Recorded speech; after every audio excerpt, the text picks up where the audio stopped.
چلیے جی، اب ذرا آپ کی کتاب اپنی کھولیے اور اس کو ہم پڑھنا شروع کرتے ہیں. سب سے پہلے جو شروع کئی پیج ہے یہاں پر، یہاں دیکھیں حدیث لکھی ہے ابن ماجہ کی. انس رضی اللہ عنہ سے روایت ہے، رسول اللہ صلی اللہ علیہ وسلم نے فرمایا، جو اپنے وارث کو میراث سے محروم کرے گا اللہ تعالیٰ قیامت کے دن اس کو جنت کی میراث سے محروم کر دے گا. تو یہ کوئی ہلکا معاملہ نہیں ہے، یہ بہت زیادہ اہم معاملہ ہے. چلیے اب آ جائیے پیج نمبر 6 پر، وراثت کے ضمن میں اہم نکات. نمبر 1 دیکھیں، اسلام آنے سے پہلے سب سے بڑا بیٹا اپنے والد کی ساری جائیداد کا وارث ہوتا تھا. اس کو کیا کہتے ہیں انگلش میں؟ پروموجینیچر یا کچھ مشکل سا ایک لفظ ہے اس کا. وہ کیا ہے کہ اگر شاہی نظام ہے تو سب سے بڑا بیٹا بادشاہ بنے گا. ٹھیک ہے، جیسے ابھی ہم انگلینڈ میں بھی دیکھتے ہیں نا، اب انہوں نے بیٹا تو ہٹا دیا ہے، بیٹا یا بیٹی، بہرحال وہ کنگ یا کوئین. پہلے کیا تھا، بیٹیاں نہیں بن سکتی تھیں کوئینز، بلکہ جو بیٹا ہوتا تھا وہی کنگ بنتا تھا. اس کو پروموجینیچر کہتے ہیں. اور جو وراثت کی تقسیم ہوتی ہی نہیں تھی، بڑا بیٹا ساری باپ کی وراثت لے لیتا تھا، نہ چھوٹے بہن بھائیوں کا حصہ ہوتا تھا اور نہ ماں کا حصہ ہوتا تھا. نمبر 2، اسلامی قوانین وراثت کے تحت دولت گردش میں رہتی ہے، چند ہاتھوں میں محدود نہیں رہتی. نمبر 3، وراثت کی تقسیم ورثاء کی ضرورت پر نہیں بلکہ مرنے والے سے رشتے کی بنیاد پر ہوتی ہے. ٹھیک ہے نا. وراثت کی تقسیم سے پہلے مال کی ادائیگی کی مدات سمجھتے ہیں، کیٹیگریز، کہ اس سے پہلے کہ انہیریٹنس ڈیوائیڈ ہو کیا کیا چیزیں نکالنی ہوں گی. ہم نے 2 کیا پڑھی ہیں، من بعد وصیتی توصون بہا او دین، وصیت اور قرض، یہ 2 پڑھی ہیں نا ہم نے. اب اسی کی ڈیٹیل ہے یہاں پر. آپ نمبر 1 یہ لکھ سکتی ہیں، پہلے یہاں تو قرض کی ادائیگی لکھا ہے نا، آپ نمبر 1 لکھ لیں کفن دفن کا پیسہ، کہ اگر کوئی بھی کفن دینے والا نہیں. اور پھر سچی بات یہ کہ بڑا ریئر ہوگا یہ کیس کہ کوئی کفن بھی نہیں لا کے دے رہا، اور کفن تو عام طور پہ مفت مل جاتے ہیں. لیکن اگر ضرورت پڑے گی تو مرنے والی کی جائیداد میں سب سے پہلے پیسہ کیا نکالا جائے گا، کفن دفن کا. نمبر 2، اس کے بعد کیا ہوگا، کہ ہم نے کیا بات کی، قرآن نے آرڈر کیا بتایا، وصیت پہلے اور دین بعد میں. آپ صلی اللہ علیہ وسلم نے کیا فرمایا کہ نہیں، قرض پہلے ادا ہوگا اس کے بعد وصیت. تو قرض کی ادائیگی پہلے کی جائے گی اس کے پیسوں میں سے. قرض کیا ہے، قرض جیسے ہم قرض کہتے ہیں، لون لیا ہوا ہے بینک سے، انڈیویجول سے، وٹ ایور. مہر نہیں دیا بیوی کو، وہ بھی قرض ہے، حق تھا اس کا ادا نہیں کیا، تو اس کو پہلے اس کو مہر دیں گے. کوئی روزوں وغیرہ کا فدیہ باقی تھا وہ ہوگا.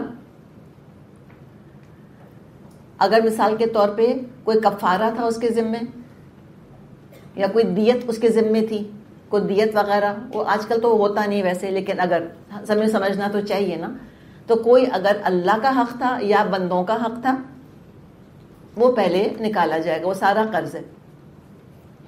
مثال کے طور پہ مرنے والا مر گیا، اب تنخواہیں باقی ہیں، کوئی فیکٹری ہے اس کی، وہاں ملازمین کی تنخواہیں ہیں ابھی جو ڈیو ہیں، یا گھر کے ملازم ہیں، تو سب کی تنخواہیں بھی نکالی جائیں گی. یہ سارا قرض کے اندر ہے. کلیئر ہو گیا آپ کو؟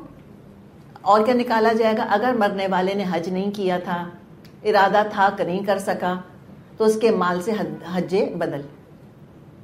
اگر زکوٰۃ نہیں دی تھی تو اپنا اندازہ لگا کر زکوٰۃ ادا کرے. یہ ماں باپ پہ احسان کریں، وبالوالدین احسانا.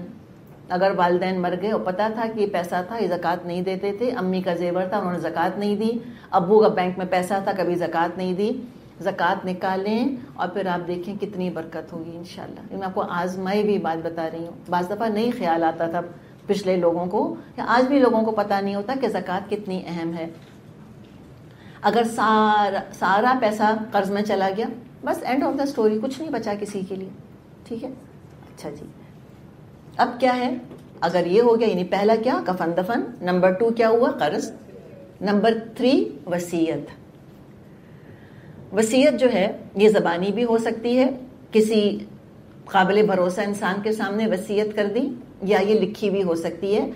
ایک ہمارے پاس وصیت نامہ بنا ہوا ہے انشاءاللہ تعالی، وہ بھی آپ کو اگر آپ مانگیں گے تو آپ کو پرووائڈ کر دیں گے.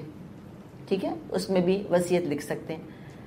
اچھا، اب وصیت کے بارے میں یاد رکھیں کہ یہ موت کے بعد یعنی کہ وصیت تقسیم ہوگی، ایسے وراثت تقسیم ہوتی ہے نا مرنے کے بعد. ایک اور ہمارے یہاں چیز کچھ رواج پا گئی ہے کہ والدین یہ سوچتے ہیں اور بہت اچھا ہی سوچتے ہیں اپنی طرف سے کہ ہم کیوں مرنے کے بعد اولاد کو جھگڑا کرنے کے لیے چھوڑیں، کیوں نہ زندگی میں اپنے ہاتھ سے دے دیں. سنا ہے آپ نے کہ گھر بیچ کے بچوں کو دے دیتے ہیں، زیور سب میں بانٹ دیتے ہیں، کسی بھی بچے کے ساتھ ہم رہ لیں گے. اور جب وہ وراثت بانٹنے کی بات کر رہے ہوتے ہیں تو بعض دفعہ اولاد بہت خوشی خوشی آگے بڑھ کر اپنی خدمات پیش کرتی ہے کہ جی بالکل کیجئے، ہم ہیں نا، اور بانٹ دی. پھر ہاتھ پاؤں توڑ کے محتاج ہو کر بیٹھ گئے. یہ لوگ مشورہ دیتے ہیں کہ یہ کبھی نہیں کرنا چاہیے، کبھی یوں نہ کریں. دیکھیں جب اولاد کو دے دیا نا وہ تو ان کا اپنا ہو جاتا ہے، پھر وہ کوئی احسان نہیں سمجھ رہے ہوتے، چاہے وہ آپ ہی کے پیسوں کو آپ پہ خرچ کر رہے ہوں تب بھی وہ ایک طرح کا احسان سا لگنے لگ جاتا ہے. پھر تو جو اپنا ہے وہ اپنے ہاتھ میں رکھیں، جب مریں گے تو ڈیوائیڈ ہو جائے گا انشاءاللہ تعالیٰ. اولاد کو ایجوکیٹ کریں. تو وصیت بھی مرنے کے بعد ڈیوائیڈ ہوتی ہے. اچھا، وصیت کے لیے 1/3 سے زیادہ مال نہیں دیا جا سکتا اور یہ غیر وارث کے لیے ہوتی ہے. کسی انسٹیٹیوشن کو دینا ہے، کسی فنڈ کو دینا ہے، کسی ہاسپٹل کو دینا ہے، کسی غریب رشتہ دار، امیر غریب واٹ ایور، 1/3 میں وصیت کر سکتے ہیں، اس سے زیادہ میں نہیں. ورثاء کے لیے وصیت نہیں کی جا سکتی، یہ بھی بتایا تھا آپ کو، ابھی احادیث بھی آ جائیں گی. اچھا، تو ابھی کیا بات ہو گئی؟ دیکھیں، وراثت کی بات ہوئی، پھر وصیت کی بات ہوئی، اور ہبہ. ہبہ بھی ایک چیز ہے نا. ہبہ کا مطلب کیا ہے؟ گفٹ. ہبہ کے بارے میں لکھا ہے اپنی زندگی میں اپنے مال میں سے کسی کو کچھ بھی دینے کا اختیار ہبہ کہلاتا ہے. تحفہ، اپنی زندگی میں جس کو جو مرضی دے دیں. اگر اولاد میں سے کسی ایک کو عطیہ دیا ہے تو باقی اولاد کے ساتھ برابری عدل حدیث کی روح سے مستحب ہے. کیا مطلب؟ کہ زندگی ہی میں مثال کے طور پہ ایک بیٹے کو پلاٹ دے دیا. ابھی چھوٹی موٹی جوڑوں کی بات نہیں کی جا رہی کہ اس کو جوڑا دے دیا اور اس کو جو ہے وہ 2 پیسے دے دیے، نہیں، وہ ہبہ نہیں ہے. ہبہ کا مطلب ہے اچھی بھاری رقم، سالڈ چیز. تو اگر ایک بیٹے کو مثال کے طور پہ پلاٹ دیا تو پھر سارے بچوں کو دیں. ایک اگر مثال کے طور پہ 2 بیٹیاں اور 2 بیٹے ہیں تو تینوں کو ایک ایک پلاٹ ملے گا. ہبہ میں برابری ہے، یہاں 1:2 کی ڈویژن نہیں ہے اولاد کے اندر. سمجھ آئی بات آپ کو؟ اچھا، پھر دیکھیں، پھر اس میں معاملہ نیت کا ہے. اگر کسی نے لاز آف انہیریٹنس کو ڈیفیٹ کرنے کے لیے اور یہ چاہنے کے لیے کہ نہیں اپنی بیٹیوں کو بھی ہم بالکل بیٹوں کے برابر دیں گے اور زندگی میں وہ ہبہ کر دیتے ہیں تو یہ قانونی طور پہ جائز ہے. اس لیگلی الاؤڈ. اسلامی گورنمنٹ میں جو عدلیہ ہوگی، جو عدالت ہوگی، وہ اس کو روک نہیں سکے گی. لیکن اللہ کے ہاں تو نیتوں کے ساتھ معاملہ ہے. انما الاعمال بالنیات. اللہ تعالیٰ پہ چاہے گا تو پکڑ بھی سکتا ہے اس کے اوپر کہ تم نے کیا یہ میرے قوانین وراثت کو شکست دینے کے لیے تم نے یہ معاملہ کیا تھا؟ تم اس تقسیم پہ راضی نہیں تھے کہ بیٹے کا حصہ جو ہے وہ بیٹی کے مقابلے میں اتنا ہوگا، بیٹی کا 1 اور بیٹے کا 2. تو لہٰذا اس میں بہرحال انسان کو بہت کیئرفل ہونے کی ضرورت ہے. ہاں، اگر اللہ نے اتنا پیسہ دیا ہے کہ ایک ایک پلاٹ یا مثال کے طور پہ 5-10 لاکھ روپے ایسی بچوں میں بانٹ دی اور باقی وراثت ابھی جو ہے مرنے کے بعد اچھی خاصی تعداد میں موجود ہے، الحمدللہ پہ شوق سے کریں.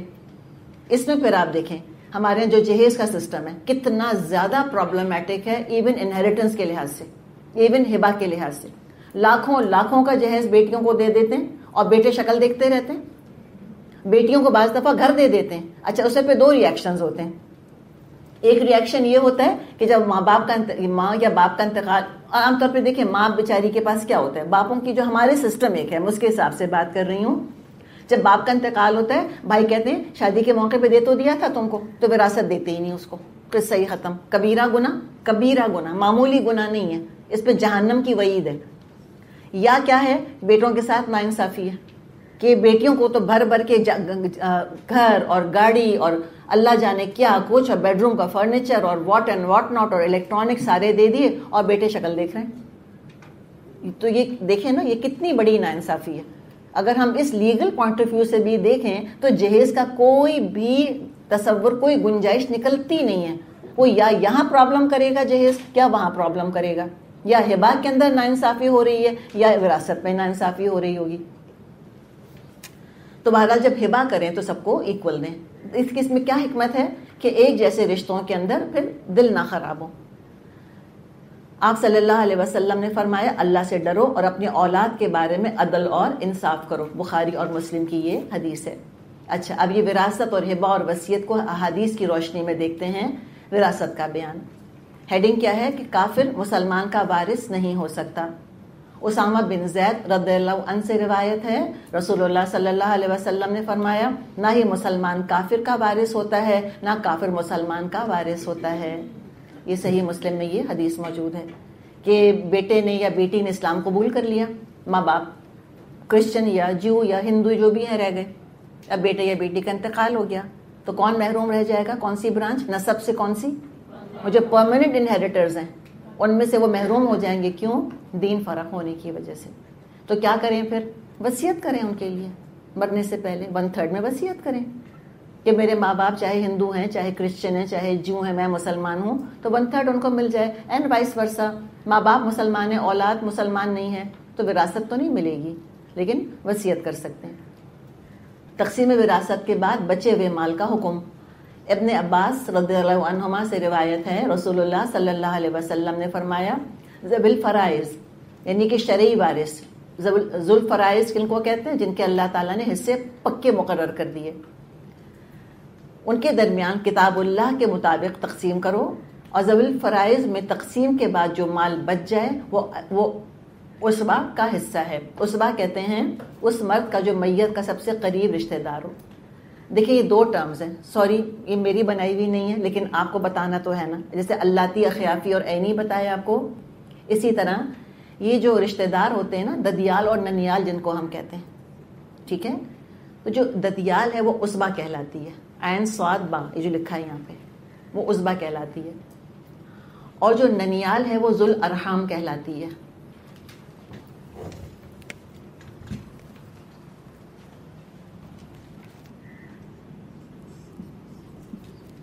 ننیال کہلاتی ہے ذو الارحام یعنی رحم کے رشتے جو یعنی کہ ماں کے رشتے دار. اچھا جی ٹھیک ہے. اچھا اگلی ہیڈنگ دیکھیں. وراثت سے محروم کرنا گناہ ہے. سالم اپنے والد عبداللہ بن عمر رضی اللہ عنہما سے روایت کرتے ہیں کہ قبیلہ ثقیف کی غیلان بن سلمہ، یہ بڑا مشہور نام ہے غیلان. یہ غیلان وہی ہیں جن کی 10 بیویاں تھیں. تو جب یہ آیات آئیں کہ بھئی تم 4 سے زیادہ نہیں کر سکتے، یعنی آیات یہ ہے نا کہ 4 کر لو، مراد کیا ہے کہ 4 سے زیادہ نہیں کرو. لکھا تو نہیں ہے 4 سے زیادہ نہیں کرو لیکن 4 کی لمٹ ہے. تو ان کو 6 بیویوں کو تو طلاق دینی تھی. تو یہ وہ ہیں غیلان بن سلمہ رضی اللہ عنہ. جب اسلام لائے تو ان کے پاس 10 بیویاں تھیں. آپ صلی اللہ علیہ وسلم نے حکم دیا ان میں سے 4 کا انتخاب کرو باقی 6 کو چھوڑو. غیلان بن سلمہ نے عمر بن خطاب رضی اللہ عنہ کی خلافت کے زمانے میں اپنی 4 بیویوں کو بھی طلاق دے دی اور پورا مال اپنے باپ کے بھائیوں میں تقسیم کر دیا. کس میں؟ یعنی چچا تایا وغیرہ میں. اس کی اطلاع عمر بن خطاب رضی اللہ عنہ کو ہوئی تو غیلان کو بلایا اور کہا میرا خیال ہے شیطان نے اوپر جا کر تمہاری موت کی خبر سن لی ہے اور اس کو آ کر تم کو بتا دیا ہے کہ اب تم تھوڑے دن ہی زندہ رہو گے، اس لیے تم نے اپنی بیویوں کو وراثت سے محروم کرنے کے لیے طلاق دی اور سارا مال اپنے باپ کے بھائیوں میں تقسیم کر دیا.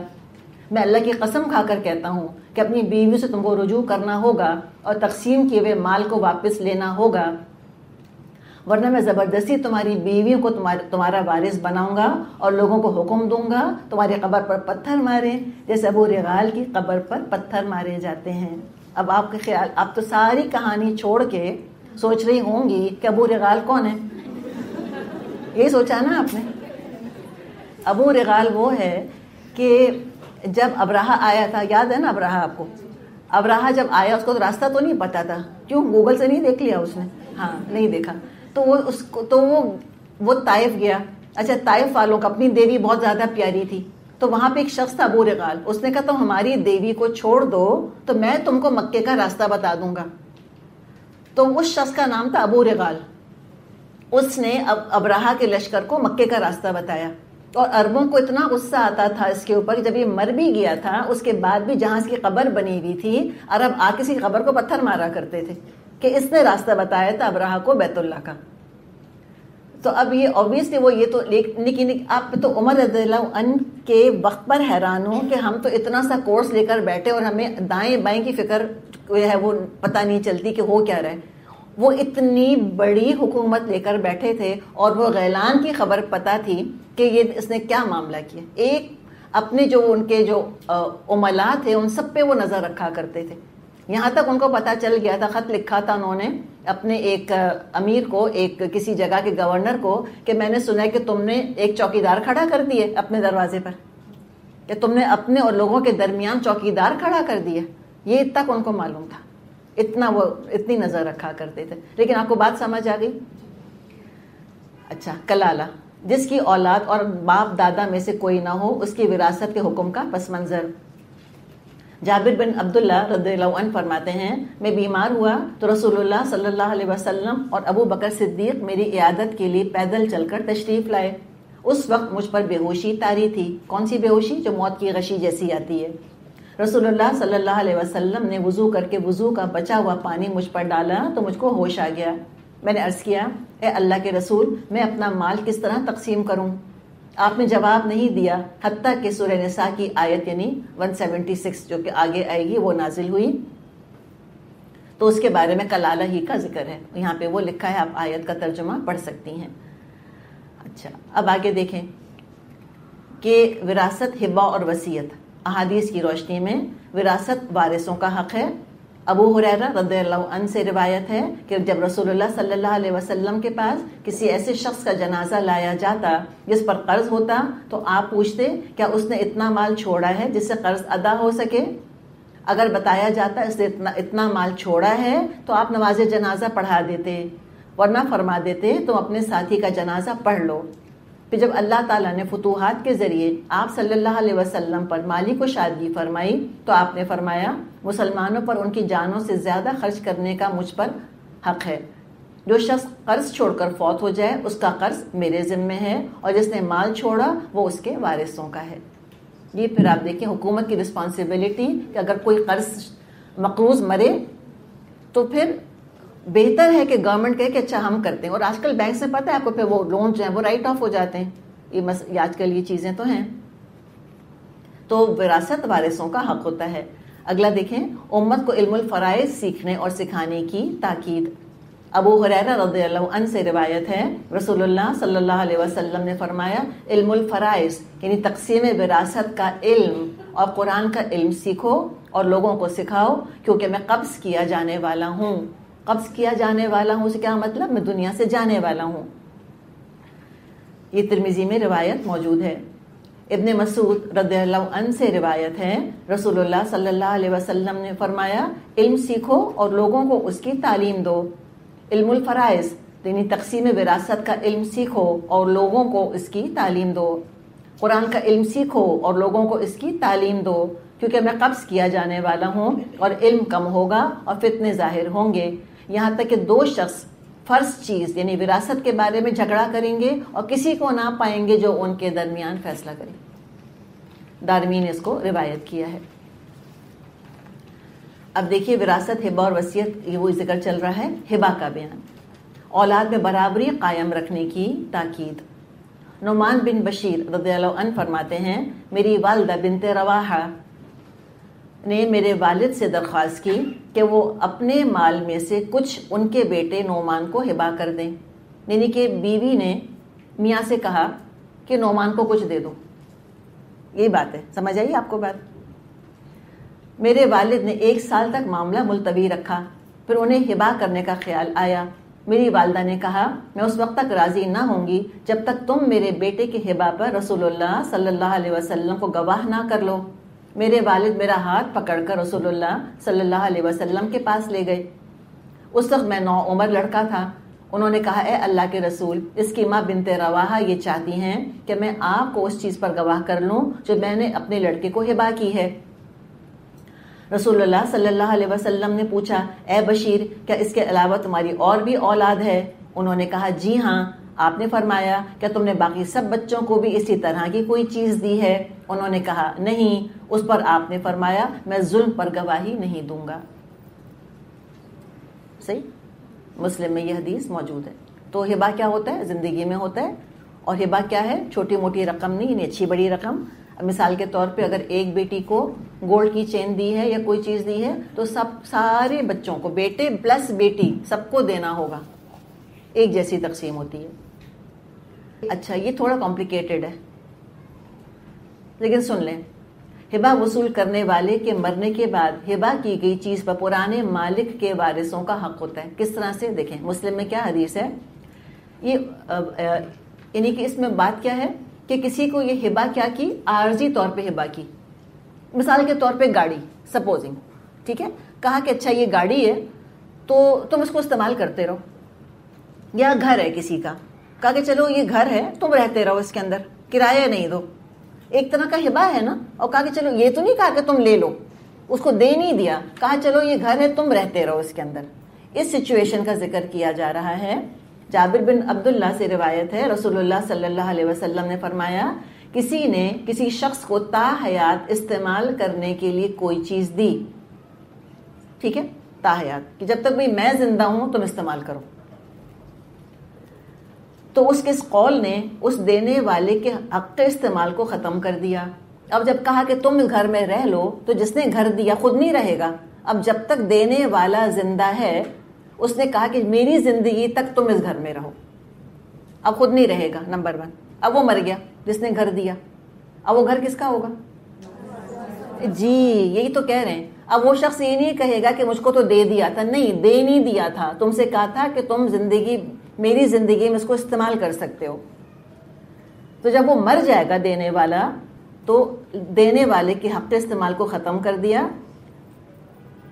لینے والے کے مرنے کے بعد وہ چیز دینے والے کے وارثوں کی ہے. تو یعنی دینے والا مر گیا یا لینے والا، جو مر گیا تو پھر کس کے پاس جائے گا؟ وارثوں کے پاس. کس کے وارثوں کے پاس؟ جس کی وہ اوریجنل چیز ہے. جی ہاں. تو یہی ہے دراصل، اس کو ہبائے عمری کہتے ہیں. جابر بن عبداللہ سے روایت ہے کہ رسول اللہ نے فرمایا کہ ہبا عمری جائز ہے. اس کو مسلم نے روایت کیا ہے. تو یہ کیا ہبا؟ پرماننٹ نہیں دے دیا ہمیشہ کے لیے، بلکہ کہا جب تک ایز لانگ ایز وی لیو یہ تمہارا ہے. چلیے یہیں تک ہم کرتے ہیں، پھر باقی جو کتاب بچ گئی اب گھر جا کے بھی مطالعہ کیجیے گا انشاءاللہ. پیچھے جو یہ بنے ہوئے چارٹس ہیں نا، پائی چارٹس، ان کو ضرور کھول کے دیکھیے گا انشاءاللہ تعالی. اس سے بھی آپ کو بہت سمجھ آئے گا. چلیے، سبحانک اللہم و بحمدک، نشہد ان لا الہ الا انت، نستغفرک و نتوب الیک. السلام علیکم ورحمۃ اللہ وبرکاتہ.